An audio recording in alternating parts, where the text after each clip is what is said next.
అప్పుల బాధలు వెంటాడుతున్నాయా? అయితే 6 జేవిఆర్ వారి జాతిరత్నాలు ధరించండి. హాయ్, వెల్కమ్ టు మనం టీవీ. నేను మీ మనోజ్. వైసీపీ ఇటు ఐపాక్ టీం, ఈ రెండు కత్తికి బొచ్చుకున్న సంబంధం. ఆ మాట ఎందుకన్నానంటే 2019లో మంచి విజయం, కట్ చేస్తే లాస్ట్ ఎలక్షన్స్లో ఘోర పరాజయం. అయినా సరే జగన్ ఎందుకు ఐపాక్ టీంని గట్టిగా నమ్ముతున్నారు?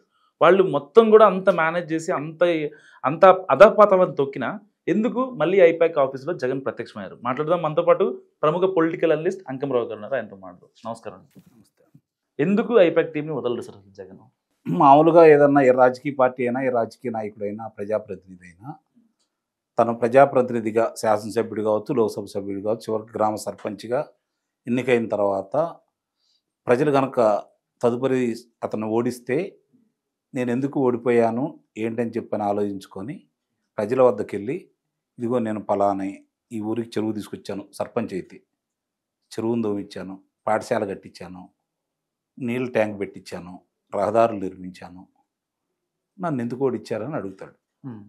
అదే శాసనసభ్యుడైతే ఈ నియోజకవర్గంలో నేను రోడ్లు వేయించాను, ఇన్ని మంచి పనులు చేశాను, నీటి రంగాలను అభివృద్ధి చేశాను, లేదంటే ఇదిగో ఇక్కడ జూనియర్ కళాశాల తీసుకొచ్చాను, ఇట్లాంటివి చెప్పుకుంటాడు. మరి అతను రాజకీయ నాయకుడా, వ్యాపారవేత్త అనేది ప్రజలు ఇప్పుడు ఒక నిర్ణయానికి వచ్చారు. వ్యాపారవేత్త, రాజకీయ నాయకుడు కాదు. రాజకీయ నాయకుడు అంటే 67 స్థానాల నుంచి 151 స్థానాలకు వచ్చిన తర్వాత సహజంగానే ఇంకో 2 పర్యాలు వాళ్ళే గెలుస్తారు. అవును, గమనించుకోండి. రాజకీయ నాయకుడు కనుక ముఖ్యమంత్రిగా వైఎస్ఆర్సీపీ పార్టీలో కనుక ఉన్నట్టయితే ఇంకో 2 పర్యాలు వాళ్ళే గెలిచిండేవాళ్ళు. కారణం ఏంటంటే చంద్రబాబు నాయుడు గారు వేసిన పునాది అలాంటిది. ఆంధ్ర రాష్ట్రానికి, విడిపోయిన ఆంధ్ర రాష్ట్రానికి అభివృద్ధి ఎలా ముందుకు తీసుకెళ్ళాలి, ఫలాలు ప్రజలకు ఎలా అందించాలి, ఆదాయాలు ఏ విధంగా వస్తాయని చెప్పి ఆయన పునాదులు వేసి వెళ్ళాడు. దాని మీద కట్టడాలు కట్టుకుంటూ వెళ్తే సరిపోయేది. అతని జీవితకాలంలో ఆ పనులు పూర్తి చేసుకొని వెళ్ళిపోతున్నా కూడా అతనే ముఖ్యమంత్రిగా ఉండేవాడు. వాళ్ళు చేసింది ఏంటి? అధికారంలో రావడం కోసం అబద్ధం ఆడారు. పార్టీ పెట్టింది అబద్ధాల పునాదుల మీద. అధికారంలో రావడం కోసం రోజుకు ఒక అబద్ధం ఆడి ప్రజలను నమ్మించారు.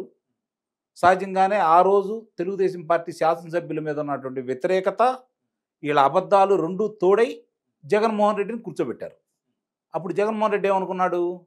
నేను ఇంత అవినీతి చేశాను, నా గురించి ప్రజలందరికీ క్షుణ్ణంగా తెలుసు, 43,000 కోట్ల రూపాయలు అటాచ్ చేశారు సిబిఐ వాళ్ళు కావచ్చు, ఈడీ వాళ్ళు కావచ్చు, అయినా సరే నన్ను ప్రజలు 151 స్థానాలు ఇచ్చి ముఖ్యమంత్రికి కూర్చోబెట్టారు అంటే నేను చెప్పిన అబద్ధాలు నమ్మారు. నా అవినీతిని విశ్వసించట్లేదు వీళ్ళు, నా అవినీతి గురించి పట్టించుకోవట్లేదు, కాబట్టి నేను అవినీతి చేయొచ్చు, వాళ్ళకి బిచ్చం వేసినట్టు ఈ పథకాల ద్వారా డబ్బులు ఇస్తే నాయంటే ఉంటారు అని చెప్పి భావించాడు. కానీ నిర్మాణాత్మకమైనటువంటి పనులు చేపట్టాలని కానీ, రాష్ట్రానికి ఆదాయం వచ్చే పరిశ్రమలు తీసుకొద్దామని కానీ ఇలాంటి ఆలోచనలు చేయలే అతను.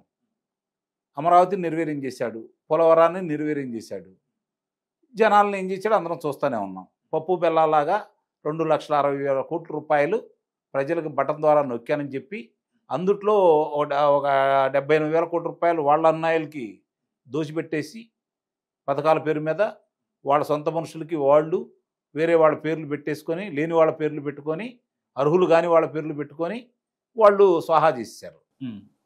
అట్లానే ఇప్పుడు రాష్ట్ర సంపదని ఇతను అన్నయ్యలు దోచుకున్నారు.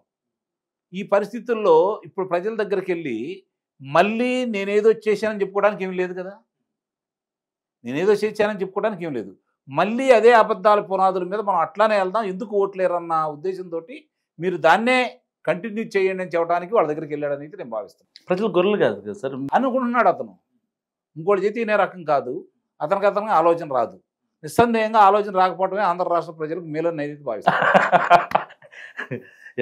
ఎందుకంటే అతనిలో మార్పు వచ్చిందనే ఆలోచనలో ఏ కొద్ది మంది వచ్చి వాళ్ళు మారినా మళ్ళీ రాష్ట్రం వెనక్కి వెళ్ళిపోద్ది. మామూలుగా కాదు. ఇక గుర్తుపెట్టుకోండి, రాష్ట్ర పరిస్థితి అంటే మళ్ళీ అతను వచ్చే పరిస్థితి లేరు. ప్రజలు ఒక నిర్ణయానికి వచ్చి ఉండారు, రానేరు. పొర్రపాటున వస్తే అనే భయం చాలామంది మీద ఎవరికి ఉందంటే తెలుగుదేశం పార్టీ నాయకులకు ఉంది. గుర్తుపెట్టుకోండి మీరు, తెలుగుదేశం పార్టీ నాయకులకు ఉంది, తెలుగుదేశం పార్టీ కార్యకర్తలకు ఉంది, ప్రజలకు లేదు. ప్రజలు జగన్మోహన్ రెడ్డి మీద పోరాడి గెలిచారు. వాళ్ళు అవును వాళ్ళ గెలుపుని నిలబెట్టాల్సిన బాధ్యత కూటమి ప్రభుత్వం మీద ఉంది. అవును ఎట్లా అంటే వాళ్ళు చేసిన అవినీతి అక్రమాల మీద విచారణ జరిపించేసి న్యాయస్థానం ముందు ఆధారాలు చూపించి వాళ్ళని దోషులుగా నిలబెట్టడం. ఆ క్రమంలో ఇప్పుడిప్పుడే కొంచెం కదలిక బాగానే జరుగుతూ ఉంది. కాకాని గోవర్ధన్ రెడ్డి విషయం చూసుకున్నా, మద్యం కుంభకోణం విషయం చూసుకున్నా, మిగిలిన నిన్న మొన్న 2-3 అంశాల మీద దాన్ని మళ్ళీ బయటికి తీసుకొచ్చారు. బియ్యం విషయం కావచ్చు, లేకపోతే అనంతబాబు డ్రైవర్ సుబ్రహ్మణ్యం చంపేసిన విధంగా కావచ్చు, ఇంకా 3-4 విషయాలను బయటికి తీసుకుని వచ్చారు. దాని మీద విచారణ మొదలుపెట్టారు. కమిటీలు కూడా వేశారు. మళ్ళీ తిరిగి విచారణ జరపనని చెప్పి చెబుతున్నారు. కాబట్టి ఒక్కోటి జరుగుతూ ఉంటాయి. అన్నిటికంటే ముఖ్యంగా వాళ్ళు అనుకుంది ఏంటంటే కుంభస్థలాన్నే కొట్టాలా. అవును కుంభస్థలాన్ని కొట్టాలి అంటే ఆషామాషిగా చంద్రబాబు నాయుడు గారిని అదుపులో తీసుకున్నట్టు అతను తీసుకుంటే మళ్ళీ బయటకు వచ్చేసి ఓదార్పు యాత్ర అని చెప్పని సానుభూతి పవనాల కోసం అతను చేసే కన్నీళ్లు, ముద్దులు, గుద్దులు అన్నీ చూపిస్తాడు. సింపతి ఎలా క్రియేట్ చేయాలని చూస్తూ ఉంటాడు. కాబట్టి అలాంటి అవకాశం అతనికి ఇవ్వకూడదు. కాబట్టి పక్కా ఆధారాలతో అతను అదుపులో తీసుకోవాలని చెప్పనే దాంట్లో వాళ్ళకు ముఖ్యంగా కనపడినటువంటి ప్రధాన ఆయుధం మద్యం. అవును మద్యం కుంభకోణం బెసగడానికి ఛాన్స్ లేదు. అందుకనే అన్ని విధాల చుట్టూ మామూలుగా రాజుని జయించాలంటే ఏం చేయాలి?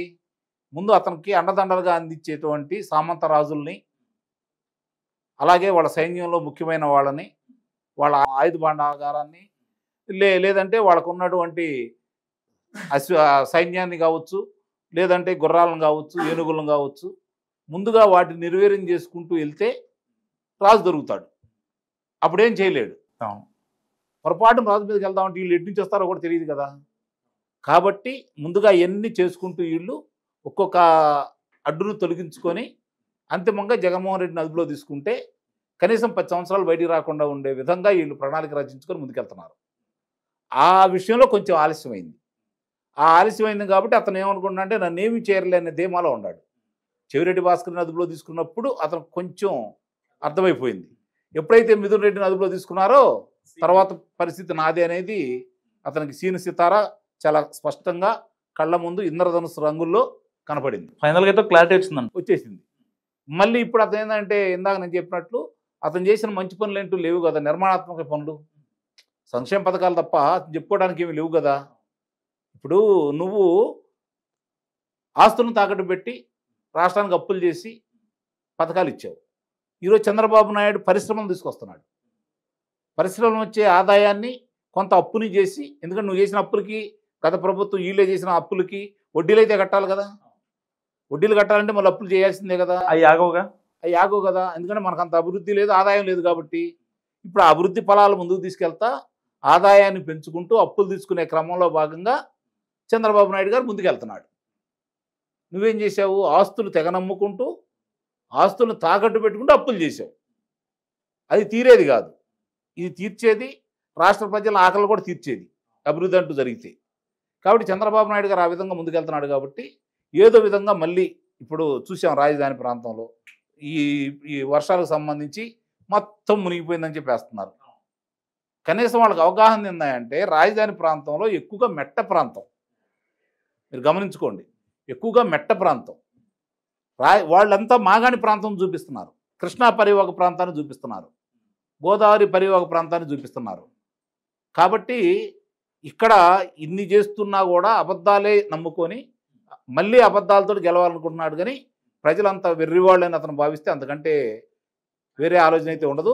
కానీ అతని ఆలోచన అలానే ఉండాలా, అతని మాట అలానే ఉండాలా, వాళ్ళ తీరు అలానే ఉండాలి, వాళ్ళ నాయకుల తీరు కూడా అలానే ఉంటేనే ఆంధ్ర రాష్ట్రానికి మేలని అయితే నేను భావిస్తున్నాను. సో ఇది అంకమరావు గారి అనాలిసిస్. చూస్తూనే ఉండండి మనం టీవీ.